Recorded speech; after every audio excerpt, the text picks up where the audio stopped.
You probably think you've got a pretty good read on how happy you are, right? I mean, you've filled out the surveys, you've stared out the window, contemplating things, and you've come to a pretty solid conclusion about your own well-being. But what if your brain is literally playing a trick on you? What if the very mental tools we rely on to judge our own lives are fundamentally broken? Welcome to This Explainer.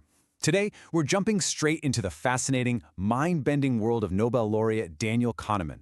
Specifically, we're looking at his groundbreaking research on what we call System 1 happiness. He figured out exactly why we are just notoriously bad at judging the quality of our own lives. So, let's explore the invisible cognitive shortcuts that constantly hijacked our self-awareness and figure out together how to finally outsmart them. Section 1.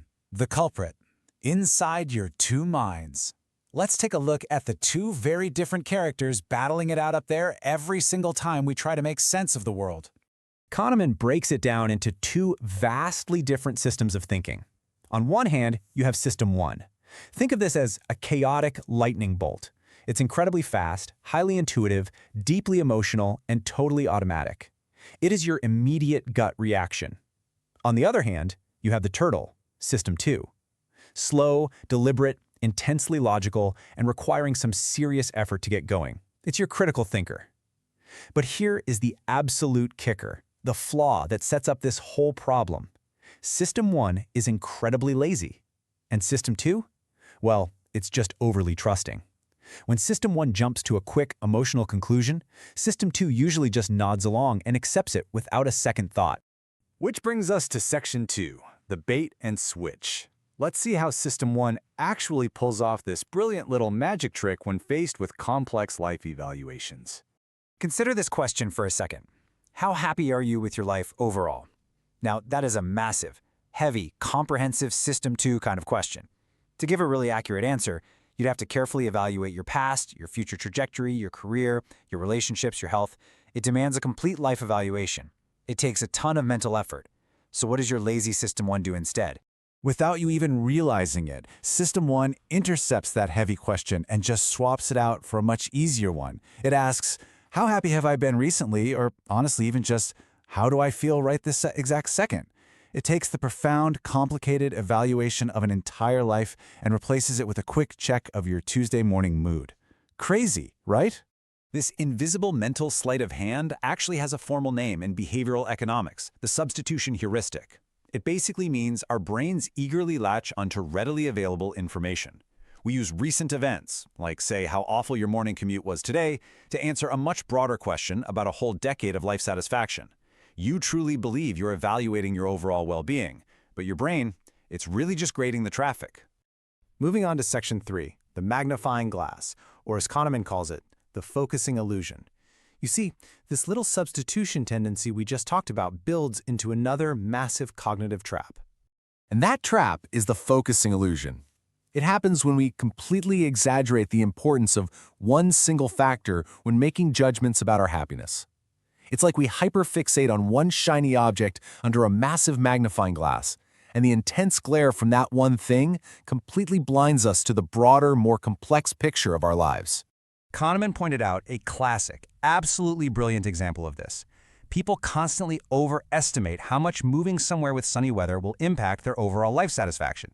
When they consider a move to a sunny state, they're imagining endless, perfect beach days, but they completely ignore the grinding reality of daily gridlock traffic or skyrocketing rent.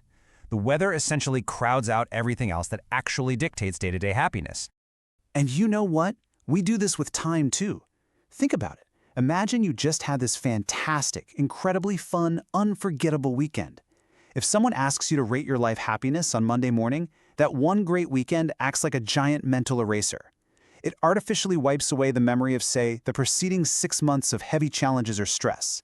You aren't judging your actual life. You are literally just grading your Saturday. So this brings us to a really uncomfortable, high-stakes realization. If our brains are constantly substituting difficult questions with easy ones, and if we're constantly hyper-focusing on small, flashy details rather than representative facts, is our perception of our own happiness just a total mirage? And more importantly, are we out here making major, life-altering decisions like quitting a job, ending a long-term relationship, or moving across the country based on a totally flawed internal metric? Because relying on this cognitive mirage to make those choices, that's incredibly dangerous. But hey, Don't worry, here is Section 4, Taking Back Control with the Holistic Well-Being Audit. The good news is we do not have to stay trapped in this illusion. Our brains might have these built-in shortcuts, sure, but we can override them. Let's transition from the theory over to Kahneman's evidence-based toolkit so we can start finding a much more accurate picture of our true well-being. Kahneman suggests a very specific three-step process to fight back. Step 1, you've got to deconstruct your life domains. Stop asking yourself if you are happy overall. Break it down. Rate your satisfaction in your relationships, your career, your health, and your finances entirely independently of one another. Step 2, recall and reflect across time. You have to actively force your slow System 2 brain to pull up experiences from different, distant periods of your life. This counteracts that sneaky recency bias. And Step 3, identify those peak end moments.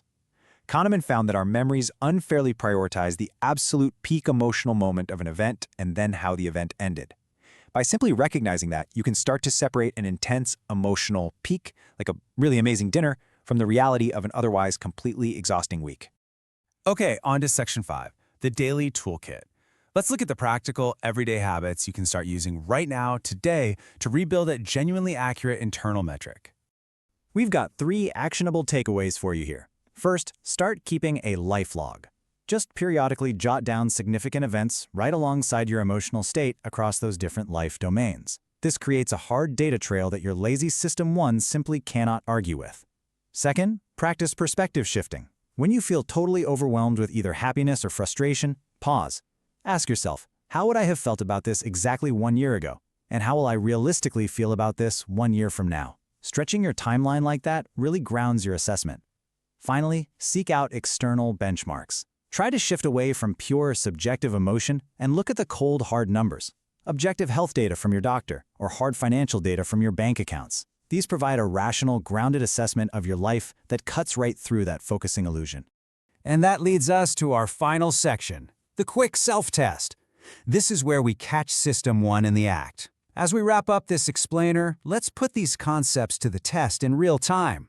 Ask yourself right now, are you giving disproportionate weight to one glowing, awesome area of your life while totally neglecting the rest?